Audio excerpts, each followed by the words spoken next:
WSTKS-FM Worldwide, digital collaborative learning for the 21st century.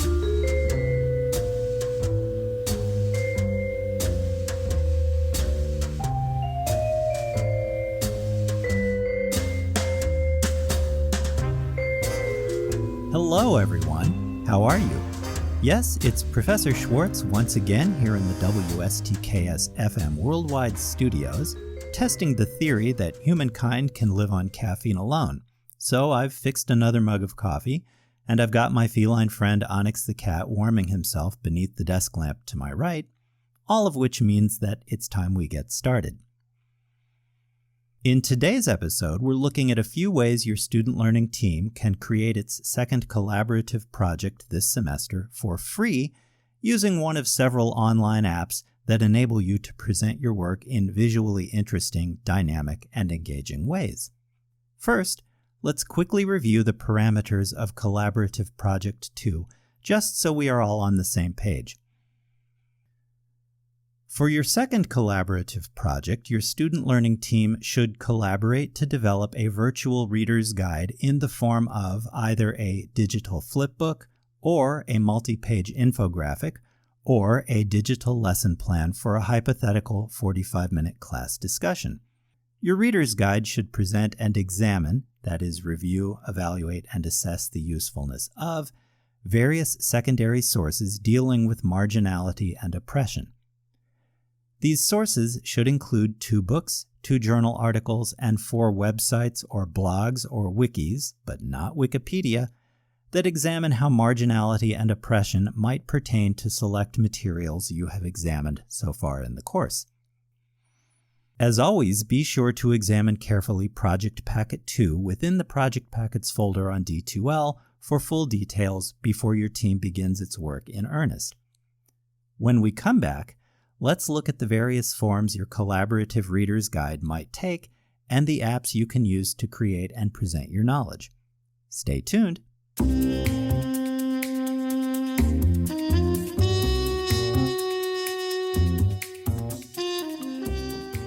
Welcome back.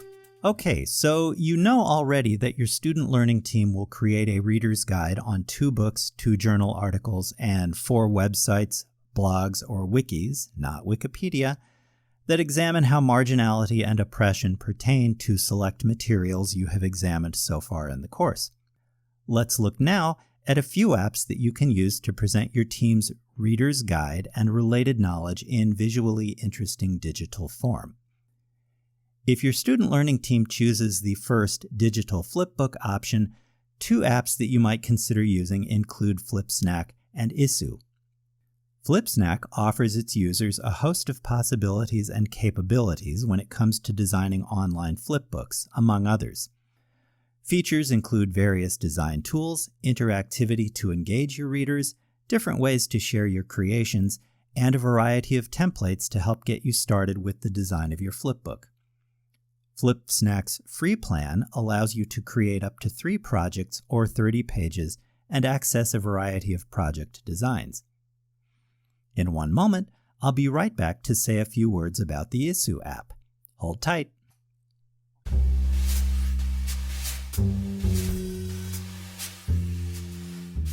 You're listening to WSTKS-FM Worldwide, digital collaborative learning for the 21st century. If you find this podcast helpful, be sure to hit like, share, and subscribe. Welcome back, everyone. Before the break, I mentioned the digital flipbook app FlipSnack and some of the features you can access and use to create your student learning team's own digital reader's guide flipbook. Let's look now at another online design app you might consider for this particular option. Issuu, the world's leading digital publishing platform, enables you to create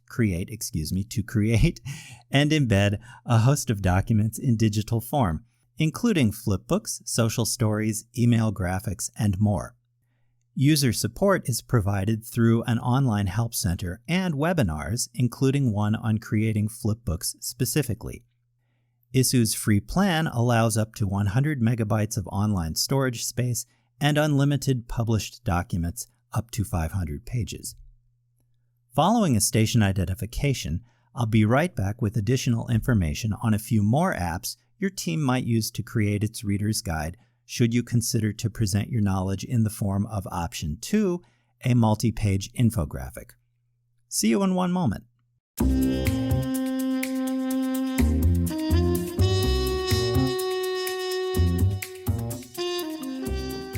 Hello again, everyone. Before the break, we looked at a couple of possible options your student learning team might use to create its reader's guide in the form of a digital flipbook. But that's not the only choice available to you when it comes to sharing your review, evaluation, and assessment of the sources you compile for your reader's guide. Your team might decide to share its knowledge with the world in the form of a multi-page infographic instead. And there are at least 3 different apps that can help you create that. Let's look at these now. Canva, the first option you might consider for creating your reader's guide infographic, is a free-to-use online graphic design tool that enables you to design and create an array of presentations from something as simple as a business card to charts to videos. Specifically, Canva for Students offers various possibilities for the creation of designs, documents, and presentations in a matter of minutes through hundreds of templates and the ability for student teams to collaborate in real time, making this particular app an ideal choice for convenient remote teamwork. In common with Canva, no design experience is necessary to use Venngage, the second possible app your team might choose to create its infographic. Here, you can drag and drop various elements to create exactly the sort of design you have in mind to present your team's reader's guide as a visually stunning document. Use Venngage to present your infographic in all manner of ways that combine informative text with supporting and engaging images and diverse icons. The free sign-up allows you to explore some of the basic features that are part of this app. In just a minute, we'll look at a third possible option your student learning team might consider using to create its reader's guide in the form of a multi-page infographic. I'll be right back.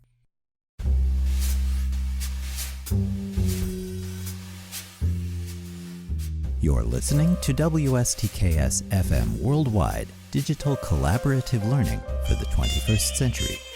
If you find this podcast helpful, be sure to hit like, share, and subscribe. Hello again. So far, we've talked about Canva and Venngage, both of which enable users to create interesting and engaging infographics with relative ease. Let's look now at a third possibility your team might like to consider if it chooses to present its reader's guide in the form of a multi-page infographic. Piktochart, in a way similar to Canva and Venngage, allows users to develop entertaining and educational visuals and even videos through an array of makers and tools to help you design precisely the project you imagine.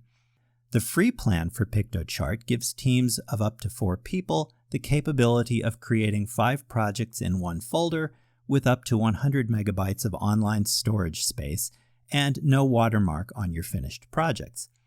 Team collaboration is facilitated through setting folder permissions. You can provide ongoing feedback to each other as your team develops its projects, and you have unlimited access to its photographs, illustrations, and icons to add visual emphasis and support of your text. This particular app might provide just what your student learning team needs to create its reader's guide infographic. When we come back after another station identification, let's move on to talk about the third possible option your team might consider when it comes to sharing its review, evaluation, and assessment for usefulness of the materials you compile for your reader's guide, the second collaborative project for this IAH course. Stay tuned.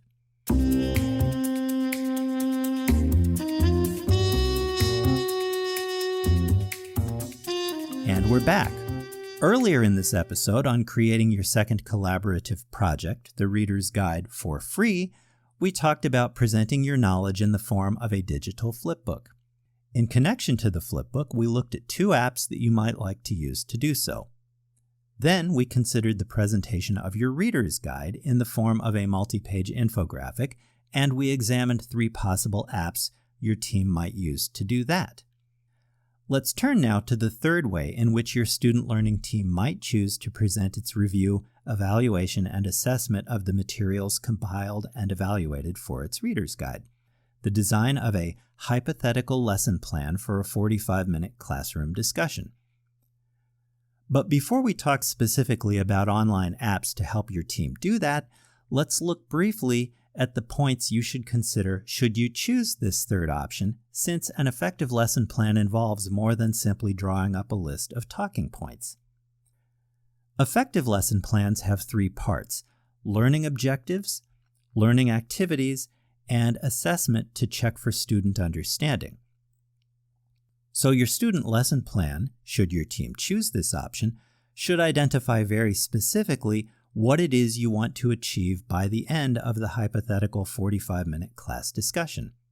Your lesson plan should also include a variety of activities you might use to facilitate student learning during the hypothetical 45-minute class. Finally, your lesson plan should include very specific means for assessing the learning of your hypothetical students. Designing an effective lesson plan is challenging, but can also be very rewarding. You might find it helpful to look around online for information on effective lesson plan design, engaging students, and facilitating classroom discussion. I've included a number of links to useful apps and information on effective lesson planning in the description below. Be sure to take a closer look should your student learning team choose this third option for sharing its knowledge. Whatever form your lesson plan for a hypothetical 45-minute class discussion takes, if your student learning team selects this particular option, you are free to choose whichever online app you would like to use to create and present your lesson plan. In one moment, I'll be right back with a few final words for today.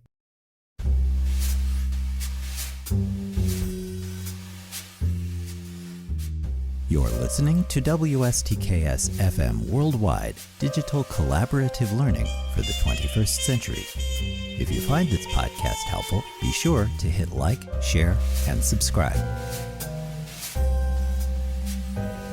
Welcome back, everyone. Okay, let's review. Today's discussion has been about the various ways your student learning team can create its second collaborative project, a reader's guide in the form of either a digital flipbook, or a multi-page infographic, or a hypothetical 45-minute lesson plan for class discussion, using a variety of free online apps to create, present, and share your knowledge with the world. These apps have included FlipSnack and Isu for the digital flipbook, Canva, Venngage, and PictoChart for the multi-page infographic, and a variety of educational apps for the hypothetical class discussion. Your team is free to choose which apps it uses to create and share its hypothetical lesson plan. There are many.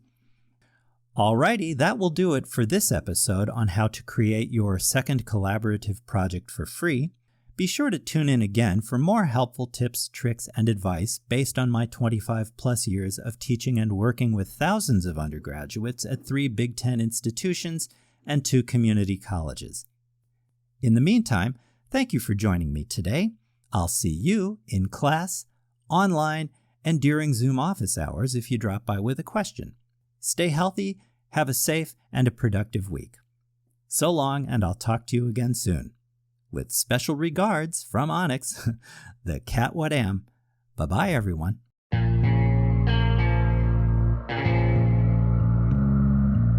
You've just heard a podcast from WSTKS-FM Worldwide, digital collaborative learning for the 21st century.